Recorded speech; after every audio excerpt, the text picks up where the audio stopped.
বৈষম্য বিরোধী আন্দোলন থেকে শুরু করে আমাদের 9 দফার প্রথমটাই ছিল কি, শিক্ষাঙ্গনে কোনো ধরনের রাজনৈতিক দলীয় রাজনীতি চলবে না।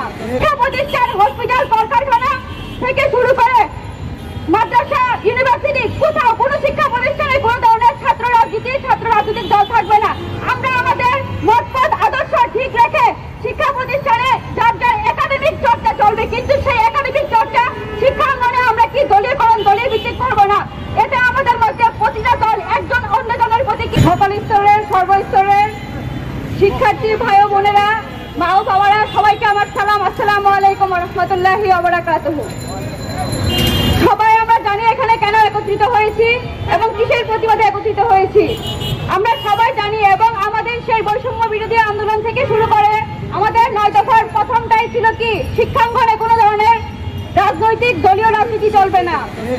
সেই সাথে কি ছাত্র রাজনীতি এবং রাজনৈতিক ছাত্র সংগঠন অবশ্যই থাকবে, কিন্তু সেটা চর্চা কোনো শিক্ষা প্রতিষ্ঠানে থাকবে না। সেটা অবশ্যই ক্যাম্পাসের বাইরে হবে। ক্যাম্পাসের ভিতরে কোনো ধরনের ছাত্র রাজনীতি দলীয়করণ শিক্ষা প্রতিষ্ঠানে হবে না। আজকে যদি আমরা পৃথিবীর বিভিন্ন রাষ্ট্রের দিকে তাকাই, গণতান্ত্রিক রাষ্ট্রে, সেখানে শিক্ষা প্রতিষ্ঠানে কোনো ধরনের ছাত্র রাজনীতি, দলীয় রাজনীতি নেই, কিন্তু সেখানে দেখবেন অবশ্যই নেতৃত্ব আছে এবং রাষ্ট্রীয় যে গণতান্ত্রিক রাষ্ট্র সেখানে কায়েম আছে। সেখানে কিন্তু শিক্ষা প্রতিষ্ঠানে কোনো ছাত্র সংগঠন, ছাত্র রাজনীতি নেই। ছাত্র রাজনীতি যদি আপনার শিক্ষা প্রতিষ্ঠানে যদি ছাত্র রাজনৈতিক সংগঠন থাকে, যার যার মতপথ আদর্শ স্বাধীনতা নিয়ে সে তার রাজনৈতিক দল সকল দেশের সকল মানব জনের জন্য, সর্বকল্যাণের জন্য সেই মতাদর্শ অনুযায়ী কাজ করবে, তার দিক নির্দেশনা থাকবে। কিন্তু সেটা কোনো ধরনের শিক্ষা প্রতিষ্ঠানে আমরা সেই রাজনৈতিক দল, দলীয় সংগঠন আমরা শিক্ষাঙ্গনে রাখবো না। কারণ শিক্ষাঙ্গনে দলীয় সংগঠনের কারণে কি হবে, রাষ্ট্র এবং আমাদের মাধ্যমে সেই যে দলীয় সংঘাত, মানবতা বিরোধী বিধ্বংস, অপরাধ, সেই জিনিসগুলো আবার উঠে চলে আসবে। স্বৈরাচার সরকারের মতো সেই দলীয়করণ যদি শিক্ষা প্রতিষ্ঠানে থাকে, তাহলে সেই শিক্ষা প্রতিষ্ঠান আবার আগের সেই যে লীগ নামে আমরা পরিচিত সেই লীগে পরিণত হয়ে যাবে। তাহলে সবার প্রতি আমার উদাত্ত আহ্বান এটাই থাকবে যে শিক্ষা প্রতিষ্ঠান, হসপিটাল, কলকারখানা থেকে শুরু করে মাদ্রাসা, ইউনিভার্সিটি, কোথাও কোনো শিক্ষা প্রতিষ্ঠানে কোনো ধরনের ছাত্র রাজনৈতিক দল থাকবে না। আমরা আমাদের মতপথ আদর্শ ঠিক রেখে শিক্ষা প্রতিষ্ঠানে যার যার একাডেমিক চর্চা চলবে, কিন্তু সেই একাডেমিক চর্চা শিক্ষাঙ্গনে আমরা কি দলীয়করণ, দলীয় ভিত্তিক করবো না। এটা আমাদের মধ্যে প্রতিটা দল একজন অন্য দলের প্রতি কি সেই বিবাদ, সেই ধ্বংসাত্মক মানবতা বিরোধী বাস্তবিকতা আবার সেইভাবে সৃষ্টি হয়ে যাবে।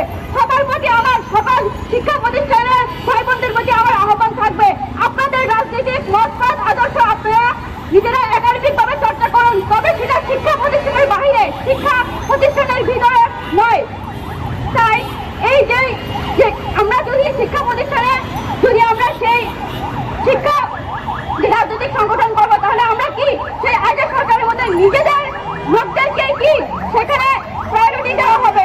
তাহলে সবার কাছে আমার এটাই আহ্বান, শিক্ষা প্রতিষ্ঠানে আমাদের যে বৈষম্য বিরোধী আন্দোলনের মেন উদ্দেশ্য ছিল যে শিক্ষা প্রতিষ্ঠানে কোনো ধরনের দলীয়করণ থাকবে না এবং আমরা সেই দলীয়করণ যাতে কোনোভাবে না হয় সেই দিশার আলোকে আমরা ইনসানিয়াত বিপ্লবের পক্ষে এবং ইনসানিয়াত বিপ্লবের আমরা কি বলতে চাই, আমাদের লক্ষ্য উদ্দেশ্য একটাই যে ছাত্র জনতা থেকে এবং জীবনের উদীয়মান সময় থেকে, ছাত্র জীবন থেকে সুরাজনীতি এবং কুরাজনীতি সম্পর্কে প্রত্যেকটা ছাত্রছাত্রীকে অবগত থাকতে হবে এবং সেই সুরাজনীতিকে ধারক করে সেই বিশ্বাস মতাদর্শ নিয়ে এগিয়ে চলতে হবে এবং শিক্ষা প্রাঙ্গণে দলীয়করণ থেকে, দলীয় রাজনীতি সংগঠন থেকে বিরত থাকতে হবে। সবাইকে আমার সালাম। আসসালামু আলাইকুম ওয়া রাহমাতুল্লাহি।